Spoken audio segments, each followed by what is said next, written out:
So Pherform has changed my life in more ways than one. First of all, it changed my perspective in lifting weights.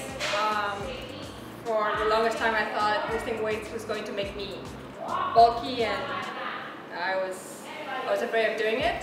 But then I tried many different activities. I tried running, I tried Pilates, I tried yoga, and nothing worked until I started with Pherform, and I've seen changes that I've never seen. So that was one. I did the FFF program last year and gave me the foundation to understand what I'm eating and to eat clean in the future. It was only 12 weeks, but it gave me a very big foundation.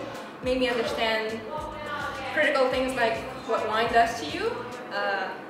For somebody like me that works in the wine industry, that was a big thing. It made me realize that I eat everything, or I used to eat everything with sugar. That was another big thing. So it literally changed the way I see my relationship with food. And the other thing is the community. I just love it. It's supporting. It's women that support each other, and it's funny, but I've never really experienced that. I tend to work in environments where women are very competitive with each other and not help each other. And in this environment, it's very refreshing, and I love it.